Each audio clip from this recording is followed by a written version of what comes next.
Hi again folks, how you all doing? This is a little Hornby Caledonian Railways 040 that was sent to me by a chap called Duncan, and he says he can't get the motor clip on. So at the moment there's no point trying this because at the moment it's a push along. I have one of these and I kind of know what he means. The clip that holds the motor in this thing is a right fiddle, but I'm hoping that this will be a very quick fix. Famous last words. Right, let's go and take it to the bench and have a look. So I have one of these locomotives. I think the one I have is a later one though. This looks a lot older. Colour's slightly different. Anyway, and yeah, I opened mine up because there was a slight problem with the pickups, and I wanted to, fix on a little tender to improve the performance over points and everything else. And you can go and watch the videos on that if you want. And I do know about the clip. It's a horrible thing, and we do have a replacement. Let's get into this. So there is the replacement clip. Getting the bodies off these little things can be a real bother. Yeah, this is definitely different than mine. Oh yeah, it's all loose inside. Mine has a screw at the front. There's, I think, I'm hoping if this has been off a few times it just comes off easy. Ah yeah, there we go. I'll bet you anything the clips are broken on it. I absolutely guarantee it. Oh, it is very different than mine. Yeah, there's a broken clip. And these ones there are worn. I mean, these things just are not designed to be opened up. Right, oh yeah, this is, as I say, this is very different than mine. Mine is a sort of a plastic mount. What's going on here? There's no wires. Mine has wires. What?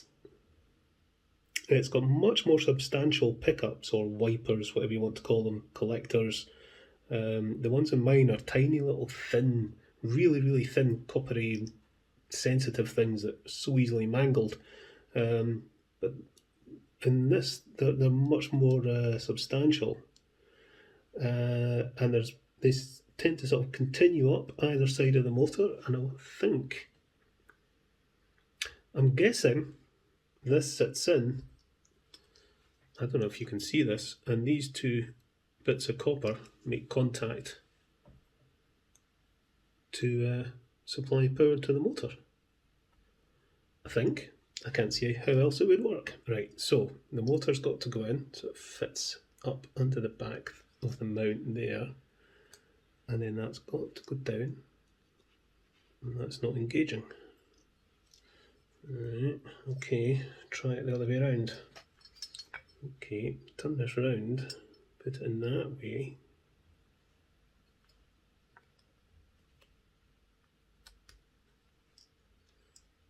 That's better. Okay. Right, I want to be sure that that's actually collecting power before I fit the clip. Yes, it is. Cool. Let's see if we can get this clip in place. So we'll have to feed it in there and then up and over the motor. And then it'll have to go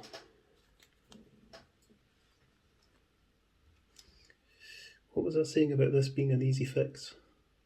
I knew I shouldn't have said that. Right. We're nearly there. If I can get that up to there. Come on.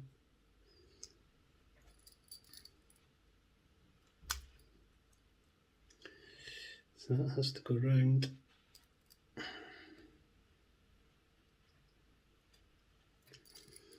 And that has to go up.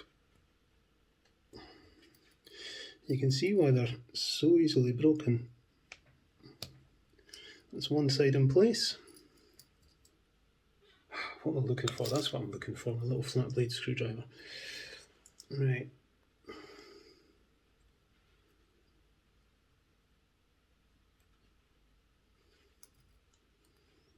Push that back and then down.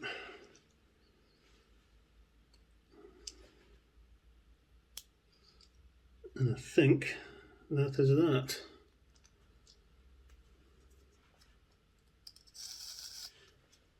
Right, okay, pop the body on. Ah, dearie me. It's running backwards. The thing is, the polarity will be set by the which way around the motor is, because there's no wires, and it didn't seem to fit the other way around. It must fit.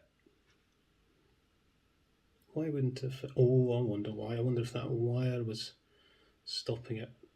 That wire on the top there. Oh, right, okay. We'll take it out again.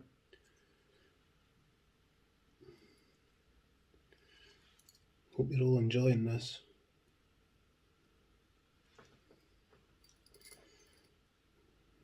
Getting this clip out can be just as hard as getting it in.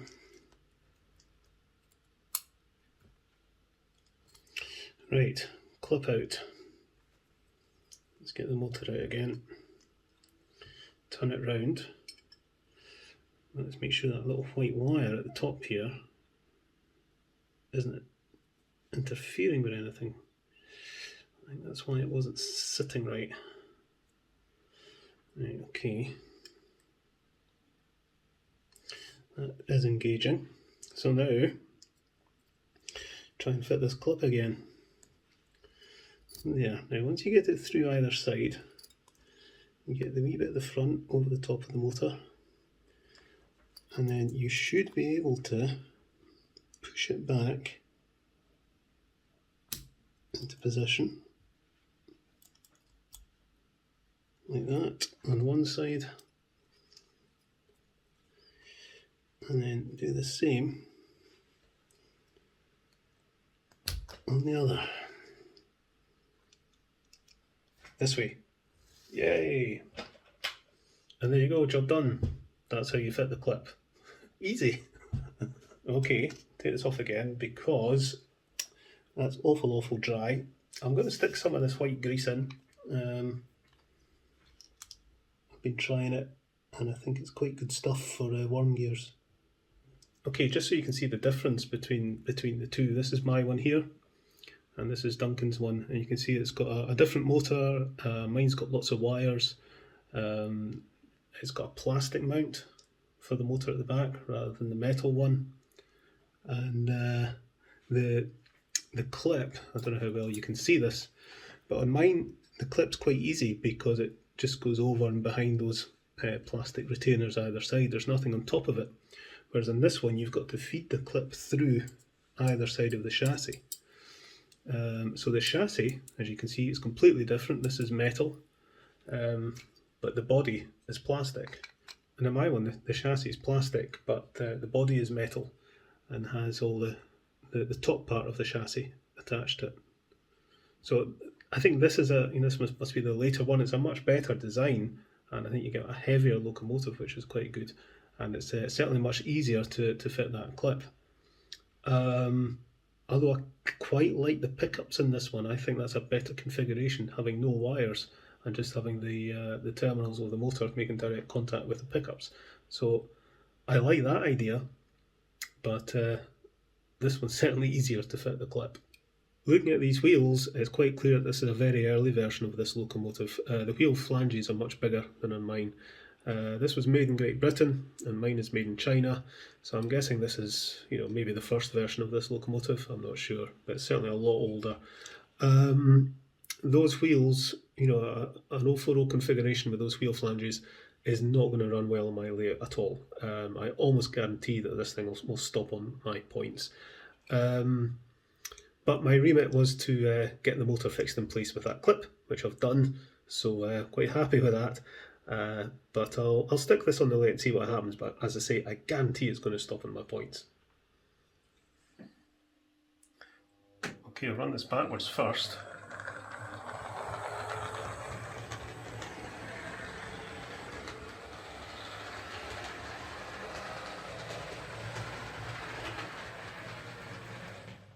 fine.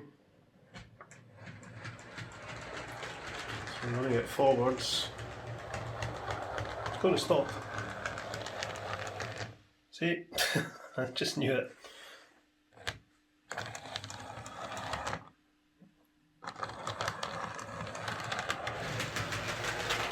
It's jumping about a bit. Oh dear, what's going on there? Yes. Simple job, replace the clip. What's happening is the crank pins are very loose. This has actually got jammed up because this rod here is hitting this crank pin. Push that crank pin in.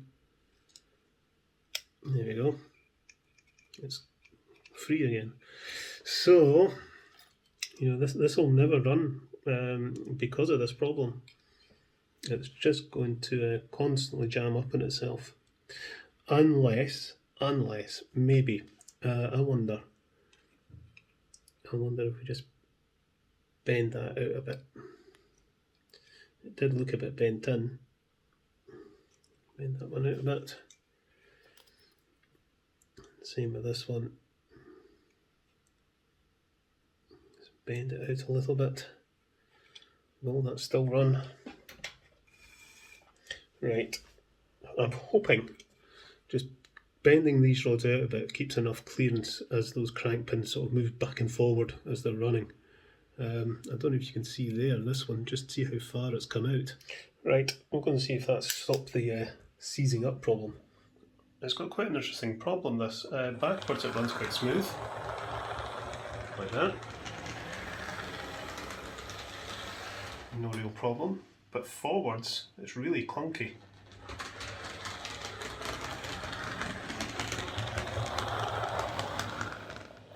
If I run it slow, it's fine, and then forward.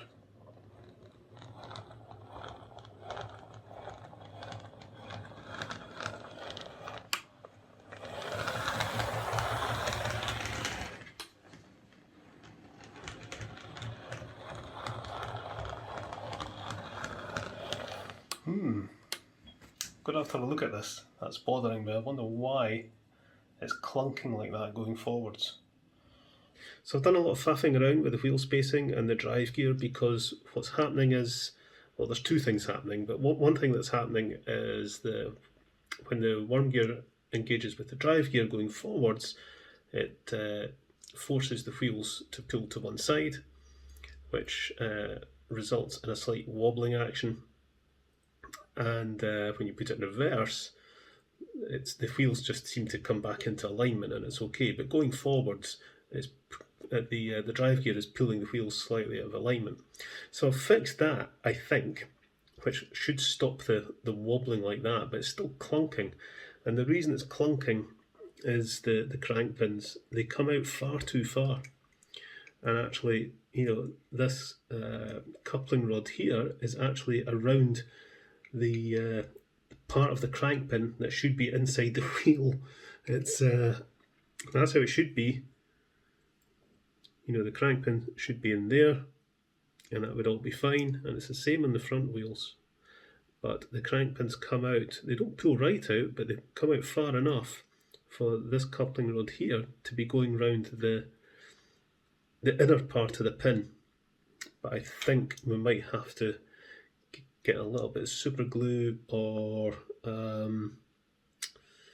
some thread locker or something in there to hold those crank pins in. I'm using super glue rather than thread locker. I do have thread locker, I've got some thread locker there, and I did try that, but I just don't think it's strong enough because you just need such a tiny little amount, you know, because these crank pins are absolutely minuscule. Okay, so I've left the super glue to harden and these crank pins now seem nice and secure. So the rods are rotating around the correct part of the crank pin, and that shouldn't seize up anymore. I've set the wheel spacing so there's not too much play in the wheels, and that should, you know, when it's coming forward now, it's still going to want to pull to one side slightly at the front, but the wheel should stay a bit more in alignment, so it shouldn't wobble about as much going forwards. So let's see.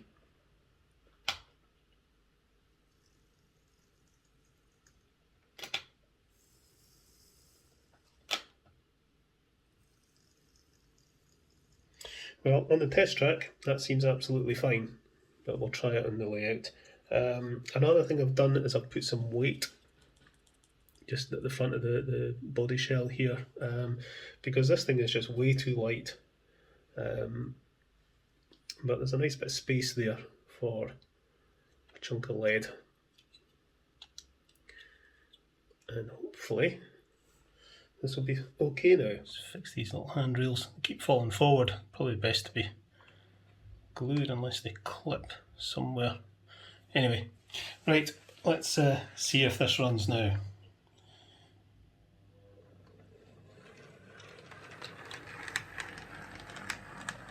Well, it's certainly running a lot smoother.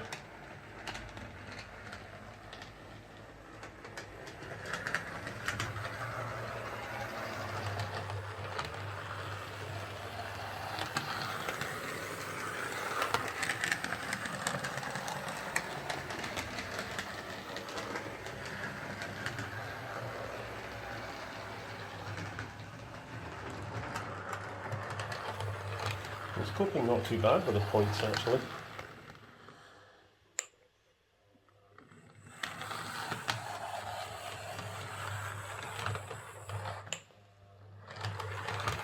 Yeah.